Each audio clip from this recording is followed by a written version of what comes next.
Bonjour à tous et bienvenue sur Mobuzz TV. Moi c'est Osiris, on est vendredi 4 juillet et voici votre dernière dose d'infos de la semaine.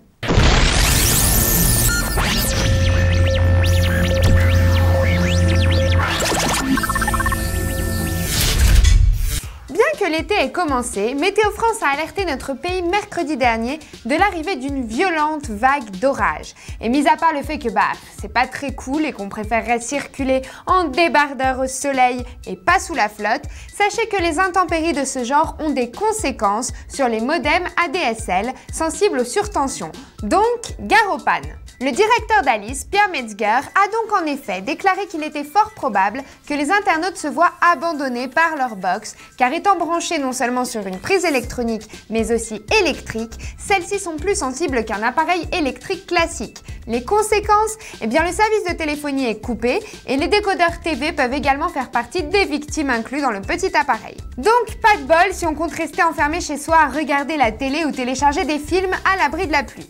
La seule solution est de remplacer son matériel et l'opération est payante, vu que le dommage n'est pas du ressort de la plupart des FAI. Et c'est pas donné, puisqu'il est quand même question, chez Free par exemple, de 290 € pour une Freebox HD TV et de 150 pour un boîtier ADSL. Vivement le beau temps donc. Moi, le soleil, j'adore. Et puis les journées à la campagne et pique-nique en tout genre, je vous en parle même pas. Mais bien sûr, comme tout dans ce monde, les promenades campestres au soleil ont un gros inconvénient, les guêpes. Même si c'est souvent marrant de voir sa mère ou ses potes courir dans tous les sens pour échapper à la bébête. Mais bon, là n'est pas la question. Ce que je veux vous présenter maintenant est un gadget qui propose une solution à ce problème. Le Waspinator 2. Il s'agit en fait d'un faux nid de guêpe qui dissuaderait apparemment les vraies guêpes de s'approcher afin d'éviter une attaque ennemie. Ouais, ok, c'est pas très esthétique, mais si le fait de mettre ça à côté de soi permet d'être tranquille, je suis prenante, pas vous? Est-ce que vous savez quel est le truc super in en ce moment dans les réseaux sociaux? La distribution à foison de photos de fœtus. Si, je vous assure. Apparemment, d'après l'agence AP, les photos ultrasons des bébés pas encore nés sont hyper populaires sur MySpace. Les parents disent que publier des photos ultrasons online est un bon moyen d'informer tout son entourage en une seule fois et sont fanats de cette nouvelle mode. On retrouve donc plein de commentaires du style « regarde sa petite côte », etc. Les mamans étant convaincues que c'est super excitant pour tout le monde. Mais franchement, c'est un peu tordu leur truc, non? Parce que c'est hyper personnel quand même une échographie. Et puis imaginez-vous le pire. Et si le fœtus n'arrive pas à son terme? Moi, des fois, franchement, j'ai du mal à comprendre cette volonté d'étaler l'intégralité de sa vie sur Internet. Pas vous? Et alors que l'iPhone 3G est sur le point de sortir, et d'ailleurs, j'ai un petit secret à vous dire. Je serai sur Paris le 11 pour couvrir l'événement. Une news qui nous provient de The Register nous annonce qu'Apple serait sur le point de préparer un modèle d'iPhone équipé d'un clavier coulissant. En effet, la firme à la pomme aurait présenté un prototype ayant cette caractéristique à des dirigeants d'opérateurs mobiles américains. Et The Register dit même qu'un iPhone à clavier physique pourrait être dispo d'ici 1 an. Moi, ça me botte carrément leur affaire, parce qu'il est quand même vrai que l'interface tactile nécessite, comment dire, un temps d'adaptation. Et puis c'est pas toujours hyper pratique. Vous en dites quoi? Décidément, des fois, la vie nous étonne. À votre avis, qui est-ce qui pourrait être intéressé par l'achat d'un truc comme PowerSet?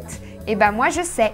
Microsoft, si, le géant mondial du software pourrait concrétiser dans les jours qui suivent l'achat de la marque spécialisée dans la recherche par Internet pour l'incroyable prix de 100 millions de dollars, ni plus ni moins. Pourquoi? Eh bien c'est très simple. Pour augmenter sa participation dans le secteur jusqu'alors monopolisé par Google et Yahoo. Microsoft améliorerait ainsi son système de recherche, spécialement de recherche sémantique de texte et d'images. S'agirait-il d'une mesure préventive pour bien attaquer le Web 3.0 ? Sûrement.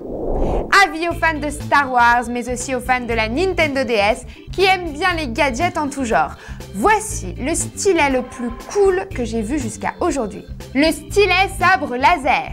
Il s'agit d'un produit sous licence Star Wars officiel qui sera vendu dans 2 packs différents. Un pack de 3 sabres en plastique pour 5 € ou un pack de 2 sabres lumineux encore plus cool pour le prix de 11 €. La date de sortie est prévue pour le 31 juillet.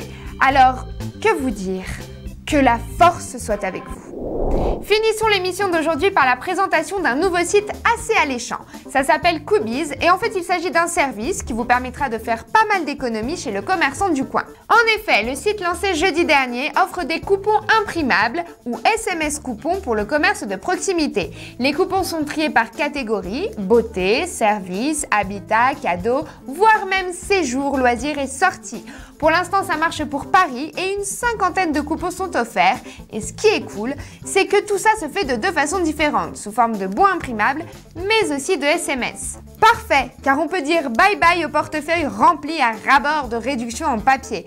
Et puis moi, qu'est-ce que vous voulez que je vous dise? Dès qu'il s'agit d'économiser, j'adore. D'ailleurs, faut que j'aille faire les soldes, moi. Allez, je vous laisse. Bon week-end et gros bisous. Ciao!